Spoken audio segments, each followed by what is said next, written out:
শালা দালাল বলছিল ভালো কাজ দিবে, এখানে দেখি ইট টানার কাজ। দালাল তুই রেডি থাক, আমি আইসা লই বাড়িতে। বউ, তোরা কেমন আছিস? অনেকদিন কথা হয় না। আমরা ভালো আছিস, তবে মহাজন আসছিল টাকার জন্য। তোমার স্বামী এখো টাকা দেয়নি, এর চেয়ে ভালো হয় যে তুমি আমার সাথে এক রাত থাকো, সব পরিশোধ হয়ে যাবে। ভালো হবে না যদি মহাজন তোমার কাছে না আসে। বউ, আমি এসে গেছি। আর কোনো চিন্তা নাই। চাচা, এই নেন আপনার টাকা। আমার বউকে খারাপ কথা বলছিস? দাদা, আমি সত্যই একটা বোয়াল মাছ খেতে চাই। ঠিক আছে ঠাকুমা, আমি এখনই যাচ্ছি।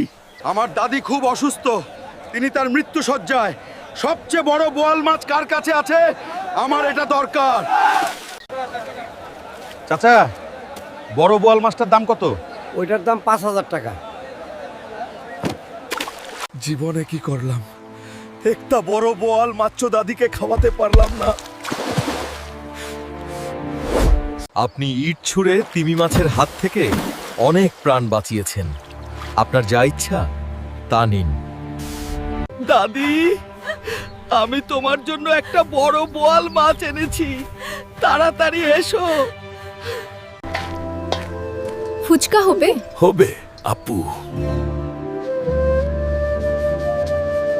আজ রাতে আমার বাড়ি এসো। ঠিক আছে, আমি আজ রাতে আসব।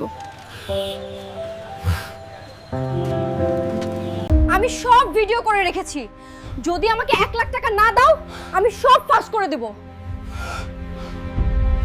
আপনারা সবাই দেখেছেন বন্ধুরা, আমি একটি মেয়ের জন্য 1 লাখ টাকা হারিয়েছি। আপনারা কি পরবর্তী অংশ দেখতে চান? তানিয়া, তোমাকে অনেক ভালো লাগে, চলো বিয়ে করে ফেলি। তোমাকে আমার ভালো লাগে, চলো আজকেই বিয়ে করি। আপনাদের বিয়ে সম্পন্ন হয়ে গেছে, আপনারা এখন যেতে পারেন।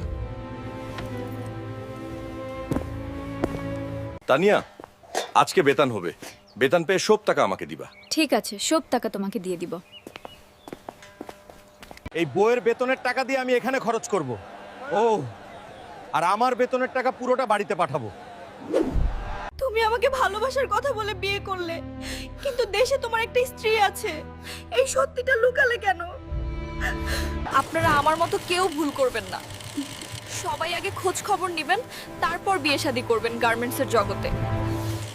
দেখি প্রতিদিনের মতো আজকেও গাছের রস চুরি হয়ে গেছে কিনা।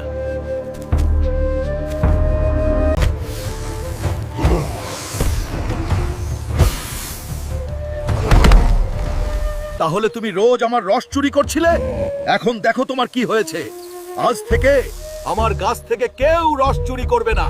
বউ, আর বিদেশ যাবো না, যে টাকা পয়সা আনছি ওইটা দিয়ে একটা হাঁসের খামার দিব। চাচা, আমি একটা বাড়ি তৈরি করছি, আমার সব টিন কাঠ আর বাঁশ দাও। ঠিক আছে বাবা, আমি সব ব্যবস্থা করে দেব। আমার হাঁসগুলো আমাকে প্রতিদিন যথেষ্ট ডিম দেয় ভালোভাবে বেঁচে থাকার জন্য। আল্লাহ আমার উপর নজর রাখছেন।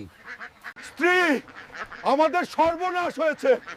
কেউ আমাদের হাঁসের খামার নষ্ট করেছে। বন্ধুরা, ভিডিওটি ভালো লাগে লাইক কমেন্ট শেয়ার করবে, আর আমার এই ক্ষতিটাকে করছে তোমরা কমেন্টে জানাবে।